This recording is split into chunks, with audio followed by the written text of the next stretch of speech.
Bienvenidos a Lanternarius, un programa de Lucentinos. Patrocinado por la Cátedra Iberoamericana de Cultura Digital y Propiedad Intelectual de la Universidad de Alicante y la Organización de Estados Iberoamericanos. Con la conducción de Garrett Edwards.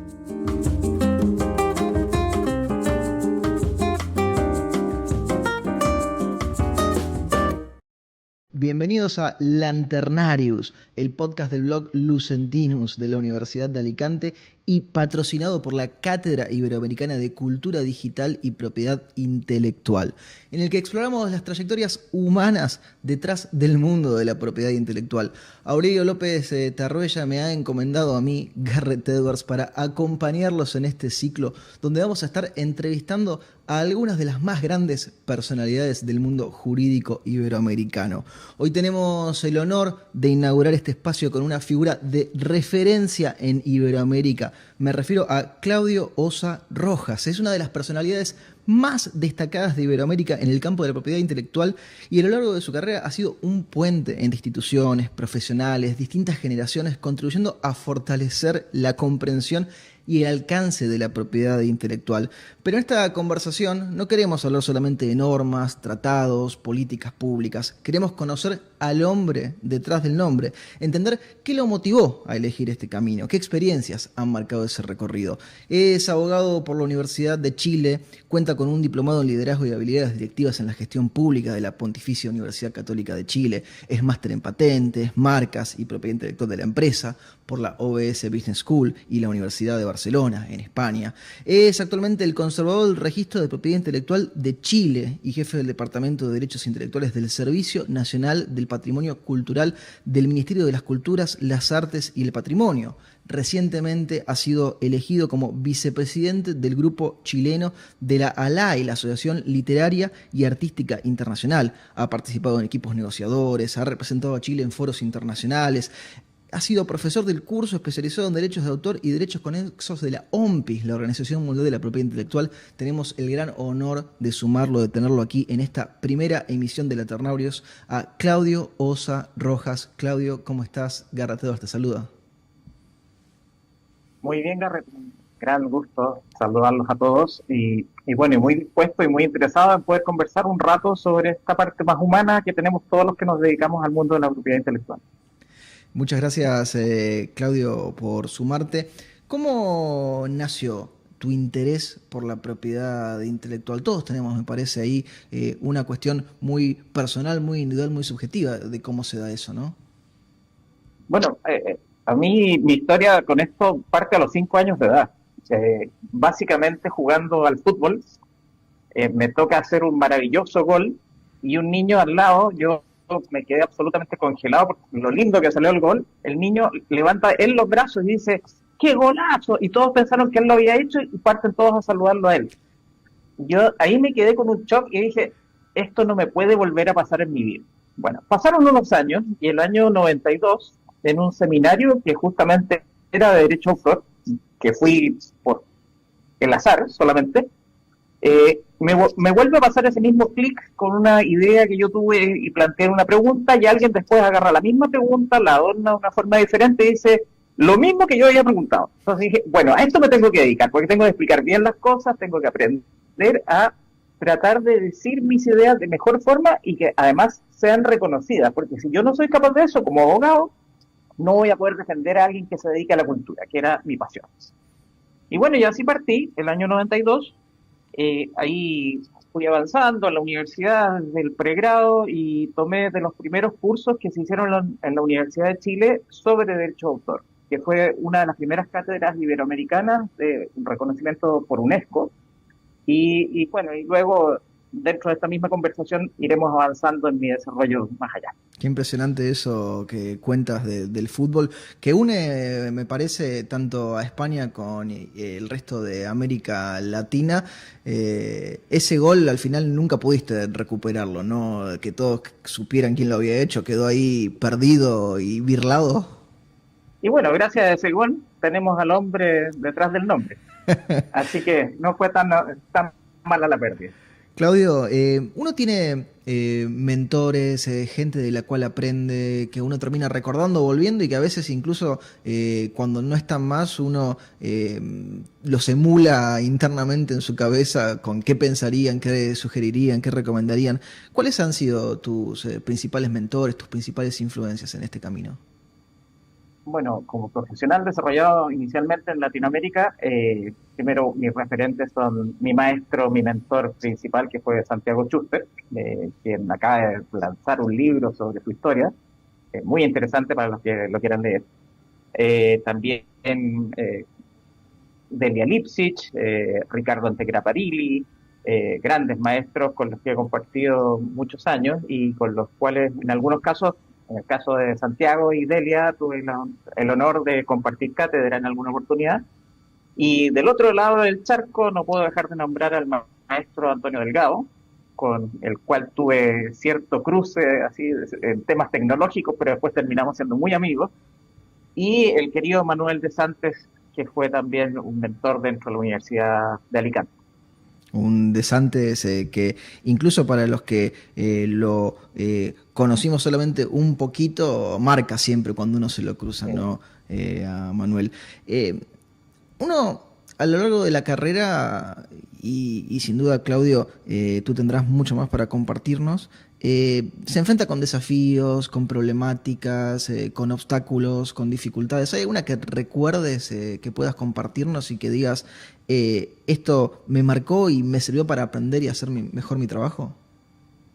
Bueno, yo no he estado siempre vinculado al sector público, sino que también estuve un tiempo vinculado a la industria de la música, con los grandes productores, las majors, y era fiscal de todos ellos en Chile. Y me tocó ver el auge del ingreso de la música digital en sus inicios. Entonces también como paralelo vi la caída de la música analógica en su modelo de negocio habitual y lo que le costó a esa industria adaptarse al desafío tecnológico. Un poco lo que está pasando ahora con la inteligencia artificial también, y que ha tenido varios ciclos a través de la historia en que tenemos que buscar ese equilibrio entre la adecuada protección de los derechos de los titulares de propiedad intelectual y el desarrollo de la industria innovadora de tecnologías disruptivas. En ese entonces, obviamente, lo que costó fue convencer a la gente que habitualmente eran los directivos y yo creo que ahí también hay que tratar de avanzar en que el apoyo que le damos los abogados especialistas tenga un horizonte mayor que en lo inmediato, porque claramente la tecnología va a seguir avanzando y no se va a detener. Entonces, si no hay una capacidad de percibir eso, el que esté en las cuatro paredes encerrado y no quiere abrir el horizonte es complejo, porque va a tener un efecto muy negativo para su desarrollo de negocio.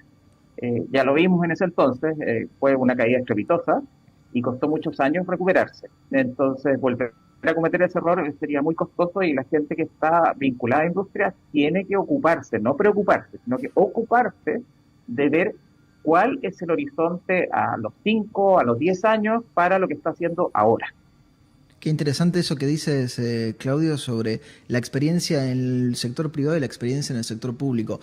¿Sientes que ese paso te ha servido para poder entender mejor las cosas? No de los dos lados del mostrador, porque no es que haya un mostrador, en este caso, como cuando uno está de la parte de actor y de la parte demandada, pero que sí te ha permitido visualizar las cosas de otra manera. A mí me gusta el ejemplo que tú das del mostrador, porque yo creo que uno efectivamente como abogado tiene que, si bien quizás no trabajar a ambos lados, darse cuenta de lo que pasa al otro lado del mostrador del cual uno está, ¿ya? En ese sentido, yo creo que lo que me ha tocado vivir es que dentro de la cadena de valor que van significando cada uno de los titulares y su aporte a la creatividad, cada uno vive realidades distintas, cada uno tiene necesidades distintas y también aspiraciones muy distintas. Entonces yo he trabajado desde entidades de gestión colectiva, productores de fonogramas, asociaciones de artistas y luego con el Estado. Entonces claramente cada hito ha significado ir tratando de entender desde esa posición cuáles son los intereses del que está al otro lado y tratar de negociar adecuadamente con esto. Y esto ha servido también para interrelacionarse con estados que tienen realidades muy diferentes, con organizaciones, con instituciones que hacen investigación, por ejemplo, que también la gente está como muy desconectada al mundo de lo artístico con el mundo científico, que tienen una correlación muy fuerte en estos momentos cuando enfrentan desafíos comunes a raíz de los desarrollos tecnológicos y lo que quieren obtener como retribución y una justa retribución por lo que hacen. De alguna manera a esta pregunta, Claudio, has adelantado una respuesta con ese gol, ¿no?, que recordabas y que nos contabas en los orígenes de tu pasión y de tu búsqueda por la propiedad intelectual. ¿Qué significa para Claudio la propiedad intelectual más allá de lo jurídico? ¿Sí? ¿Cómo impacta en la cultura, en la creatividad, en la vida cotidiana todo esto? Yo creo que la propiedad intelectual, junto que aporta significativamente al desarrollo de los países y que les permite moverse hacia una aspiración bastante fundada de que pueden cambiar matrices de producción, matrices económicas que fundamentalmente muchos de nuestros países son netamente extractivos, pueden cambiar a una relación virtuosa con actividades que son respetuosas del medio ambiente, que aportan recursos que pueden ser considerados inagotables porque el pensamiento no se agota, sino que va mutando, ¿eh? Y con tecnologías disruptivas que también pueden impulsar a que muchos de esos niños que piensan que no van a ser creativos, sí se pueden atrever a crear. Yo creo que hay una oportunidad en la tecnología que no hay que satanizarla de partida, y el problema que yo leí hace un tiempo atrás, un par de semanas, que la mente humana está seteada de tal forma que siempre va a escuchar preferentemente aquellas noticias que son negativas. Entonces aquellos que están con esa disposición de fábrica, por decirlo así, genéticamente hablando, tienen una propensión a escuchar esos mensajes negativos que están dando vueltas sobre que la inteligencia artificial acaba la humanidad. Partimos por una cosa que es aberrante, porque la tecnología es una herramienta, entonces finalmente, en la medida que nosotros ocupemos esa herramienta adecuadamente, no nos debiera pasar nada. Esto ya se ha vivido antes. Hay mucha gente especialista en dar estos mensajes catastróficos y que anunciaron que, por ejemplo, el mundo corría riesgo de desaparecer. Ustedes se acordarán del efecto del año 2000. El Y2K. Se gastaron billones de dólares en una solución para algo que no era un problema. Entonces, ahí uno ve que la humanidad de repente da unos pasos erráticos, pero absolutamente torpes, porque no tienen otra calificación, y se basan en esos mensajes catastróficos que van adquiriendo seguidores y lamentablemente esto yo estoy viendo que se está repitiendo una vez más. Entonces yo creo que tenemos que poner pausa, tenemos que ver las cosas con calma y tratar de ver fórmulas de equilibrio que nos pongan a trabajar en forma satisfactoria para el desarrollo de lo que nos queda de vida, los que estamos más avanzados y las generaciones que vienen. Hablabas recién de la posibilidad de crear, ¿no? De cómo a lo mejor un niño o una niña en Chile, en Argentina, en Uruguay, en España, se da cuenta de todo lo que puede hacer con su propia creatividad, ¿no? Esa que es tan propia y tan individual a veces, y a veces tan colectiva. Muchas veces el mundo angloparlante parece ser el que se lleva el foco de todo eso, ¿no? Pero hay un gran espacio y un gran polo de creatividad que viene de ese mundo en el que estamos nosotros, que es el hispanohablante. Por supuesto, o sea, nosotros tenemos una gran ventaja que es compartir un lenguaje común y un patrimonio cultural que también se acerca por ciertas tradiciones que cambiamos los nombres de algunas cosas, pero en definitiva son las mismas recetas culinarias, tenemos gustos comunes, nos apasionan los deportes más o menos los mismos. Obviamente hay un intento de apropiación cultural que es preocupante y básicamente eso es lo que tenemos que evitar. Hay una situación que está dando bastante ruido quizás, que es cómo protegemos el patrimonio cultural. Claro. que viene desde tiempos inmemoriales y que también pueda tener una retribución que no es equivalente a lo que nosotros esperaríamos reconocerle a los autores, pero sí a ciertas comunidades que tengan participación en el evento, que ese conocimiento pudiera ser utilizado o se desea utilizar por grandes conglomerados mediáticos, como ha pasado, por ejemplo, en algunas películas de dibujos animados, que en un inicio no se reconocía esa trascendencia de este aporte cultural, ni de ese patrimonio, y luego se cambia la visión y se dice, oye, en realidad tenemos que dar un reconocimiento, una participación, una retribución a aquellos que corresponde reconocer que son parte de esas comunidades que ancestralmente recibieron ese conocimiento y lo siguen guardando y custodiando. Ese es un gran desafío, inclusive yo creo que es más grande todavía frente a este desarrollo tecnológico, porque justamente tenemos que saber defender nuestra diversidad cultural y aportársela al mundo para que nuestra dimensión no pase al olvido, desde el punto de vista que tenemos capacidades creadoras muy fuertes, muy reconocidas, y tenemos gente muy valiosa que puede perderse por no recibir los mensajes correctos.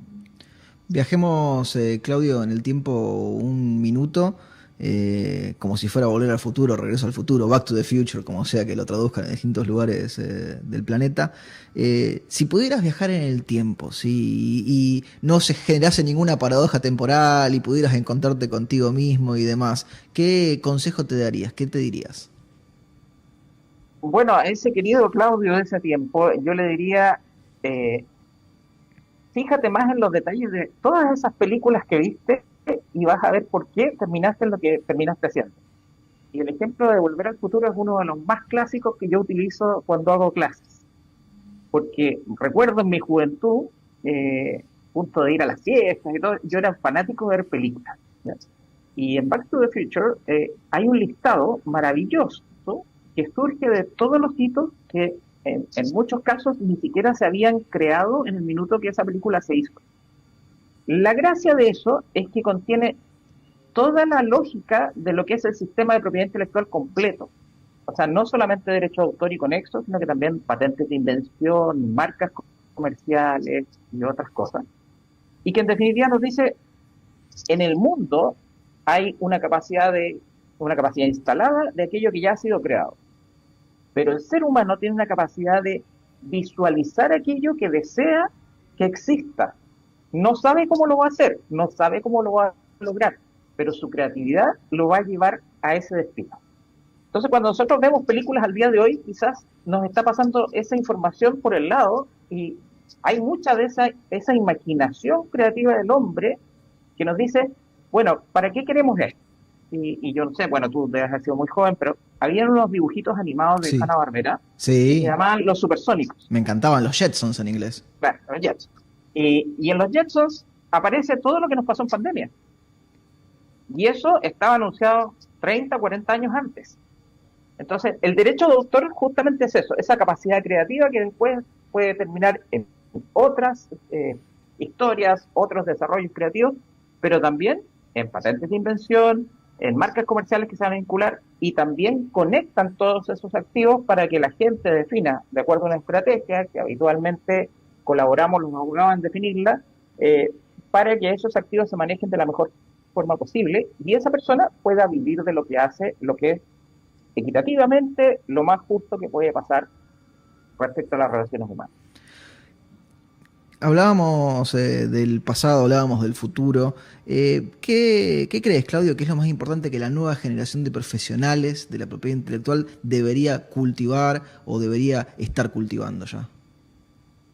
Bueno, que no escuchen tanto el discurso del miedo, que se atrevan, que esto puede ser una pasión para aquel que se atreve a desarrollarla, una sana pasión, y que claramente los que no nos dedicamos al fútbol por aquellos incidentes iniciales de la vida, supimos darle la vuelta al destino y generar una relación, no sé si virtuosa, pero yo creo que un concepto que uno pudiera decir, hemos tratado de ayudar a mucha gente para que crea en sí misma y pueda llegar a convertirse en un creador que puede vivir de lo que hace. Yo creo que eso es lo más relevante, o sea, no pensar que el arte, la cultura son un hobby, no lo son. Son maneras de vida, son tradiciones, son formas de ser que llevan asociados procesos creativos y mucha innovación. Hay mucho resultado de que alguien se plantó frente a un problema y dijo, ¿cómo lo hago? Bueno, algunos resolvieron con aplicaciones mecánicas que podían ser industrializadas y otros se pusieron a soñar y contaron historias y que esto en el futuro podía ser así o así y que los autos iban a volar o que los autos iban a poder conducirse autónomamente, cosa que ya está pasando. Entonces, esa capacidad Por mucho que estemos hablando de sistemas, de plataformas, de tecnología, esa capacidad, mientras estén los humanos, no va a estar en peligro por mucha tecnología que se desarrolle. Eso está dentro de nuestro ADN y eso hay que valorarlo. Hay que valorar que está ahí y hay que atreverse a aprovechar lo que tenemos ahí. Te robamos y te quitamos un minuto más con una última pregunta, Claudio, que en el fondo hace círculo con lo que venimos charlando y has adelantado una noción, una idea de lo que pensás del tema. ¿Cómo ves el futuro de la propiedad intelectual, además de la inteligencia artificial y el desarrollo tecnológico, que es probablemente lo que hoy se lleva probablemente el foco y la atención? ¿Cómo ves lo que sigue para la propiedad intelectual?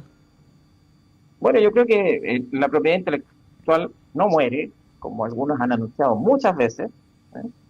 Todo lo contrario, se vuelve cada vez más fundamental y principalmente yo creo que lo que nos falta desarrollar para que esto pase más o menos rápido es que conectemos gran cantidad de información que tenemos, por ejemplo, las oficinas de derecho de autor a nivel nacional, las entidades de gestión colectiva.